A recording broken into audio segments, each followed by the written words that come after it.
ground dry for a change, and the NFL Combine is here. So let's talk about Gite N and Matt leFleur's pressers today. Of course, there's not a huge amount to talk about, but guys, let me know if you're excited. We are just 2 short days away from the workouts beginning. I polled Packer Nation, and there's a lot of people that are kind of like meh about the Combine. I do not happen to be one of them. I can't wait to see these guys perform. I know it's just the underwear Olympics, and we are going to talk a little bit about what is of value to see, and it dovetails a little bit with what Brian Gutekunst talked about, because he basically described this as every bit is part of the process. You know, you go to the Combine, and some coaches want to just slather all over the notion that you get a chance to interview these guys, you get a chance to get to know them. What's the why factor for them, or whatever goofy questions they ask. And you get other people that, you know, they're real hung up on the measurables, and they've got to have certain heights, certain weights at certain positions. And then you get some other guys that just want to see these guys perform in certain drills. So to me, it's very interesting. There are some things that aren't interesting. I'm going to talk about that a little bit as well. But, you know, this is a Packer team that has a lot of work to do. I think the general consensus is, I don't know, maybe Packer Nation is a little bit torn. I do hear some, and sometimes I feel like we're not that far away. We got Aaron Rodgers, we got Bakhtiari on the offensive side, we got Aaron Jones and Devontae Adams. But we don't have an offensive line that we can trust overall. We've got a brand new coach.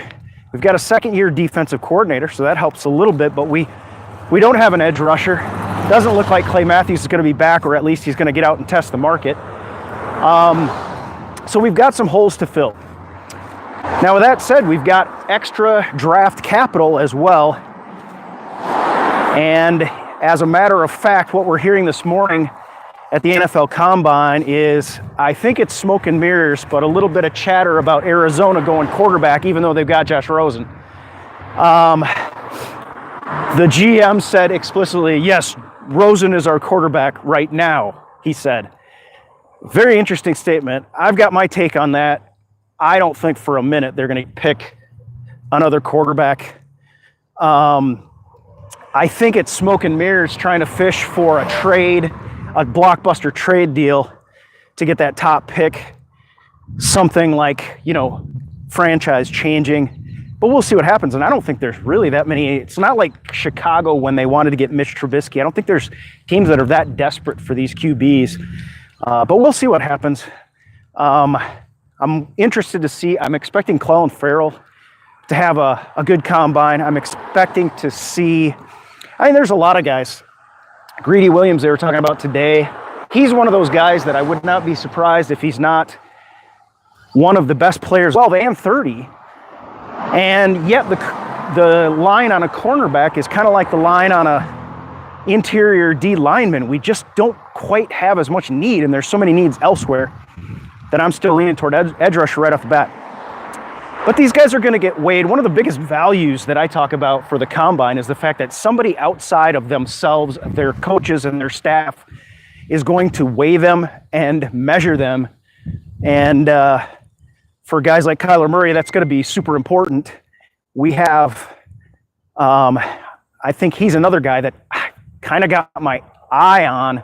I don't hear anybody much talking about it, but for probably 2 months now, a month and a half, I guess, I've been seeing him float to the top of the sims I've run, and I've run over 126 of them now.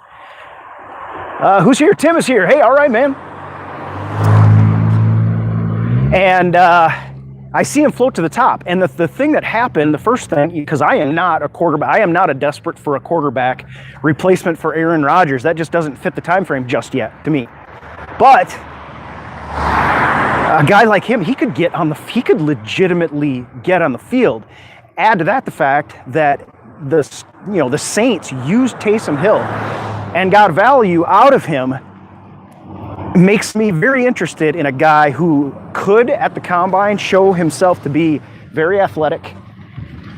If he has a stellar Combine, and this is a guy who can throw accurately downfield. I mean, he's a good passer too. I just don't know. I have no idea what that would do in terms of how Aaron Rodgers would handle that. If I was Matt LeFleur, I would love it. As a coach, I would love it. Aaron Rodgers, I'm not sure so much. But I do think, and just think how it would help with these kind of spread offense. We're spreading guys out, forcing defenses to cover a lot of sideline to sideline ground, coming out of, again, similar formations and being able to do multiple things. It would remind me of like what Mike Pettin wanted to do on defense. We can come up, we can look like we're going to do something, but we can do all kinds of different stuff out of it, and just what a weapon that would be. But I do want to caveat all that talk, and there's not going to be a whole lot, I don't think. But I think, number one, there is the certain reality that at 12 and 30, this is going to be a guy that somebody might want to trade for, or the Packers might have to consider as best player available. Secondary to that is, if you're going to grab him, you need to use him, for crying out loud. It's not a quarterback of the future type of a situation. And I think Aaron Rodgers is going to be playing even longer if we can get an offensive line around him that can get the job done. So anyway, he'll get weighed, he'll get measured. Measurement being probably the most important thing for him. And as I have a guy just like come burning out in front of somebody right in front of me. So Friday, it all begins. And the plan for me is I'm going to be trying to watch every bit of this that I possibly can. I may set up, probably not here, but maybe on Facebook, some watch parties where we can discuss what's going on. I can kind of keep people abreast. I can't like shoot it live or anything. That's not legal, but I can kind of keep people abreast of what's going on. That would be fun. Try to do some interactive stuff. And of course, I'm going to switch here so that hopefully you don't get blinded. And of course, I will be picking and choosing. I'll be cherry picking the stuff that I think matters to Packer Nation. Because number one, I can't sit in front of a television all day. I'd like to, but I can't. And number two, I don't know that that'd be so interesting for you guys. So yeah, the Combine is here. We are looking to build this YouTube channel as well. We've got some exciting stuff coming. Got a new look to our website, all kinds of good stuff up and coming in Packer Nation this off season, and it's going to be an exciting one.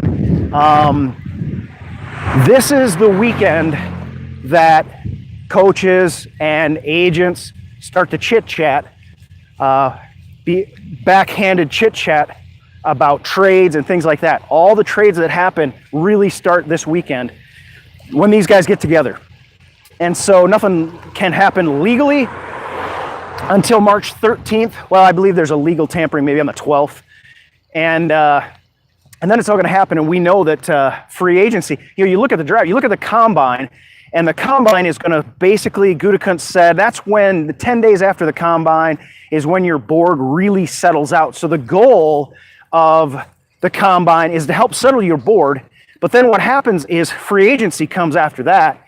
And so even though your board may be relatively solid at that point, your needs may change dramatically. And for the Packers, I think we're looking for the Packers with a little bit of money to spend, not a huge amount, for their roster to change.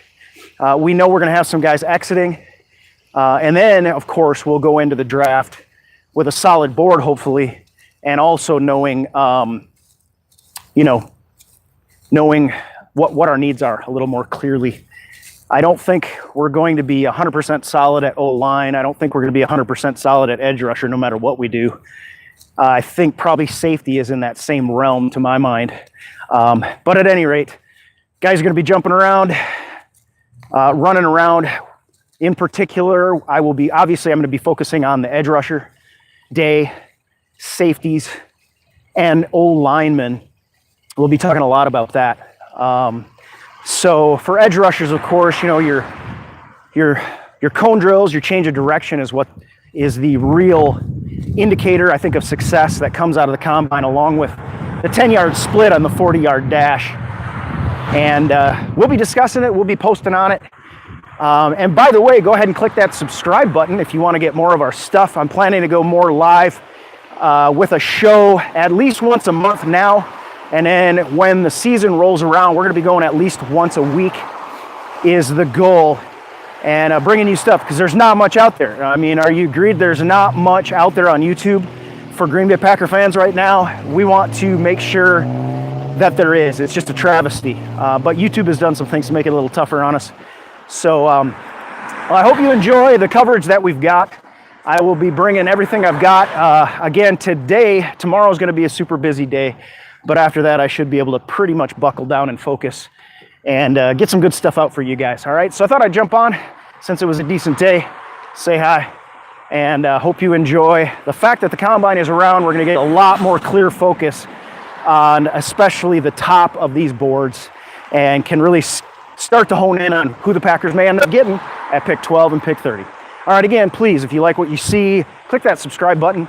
Also, you can click the Become a Supporter button on Facebook, facebook.com/Green Bay Packer Nation. And we have a Patreon page, patreon.com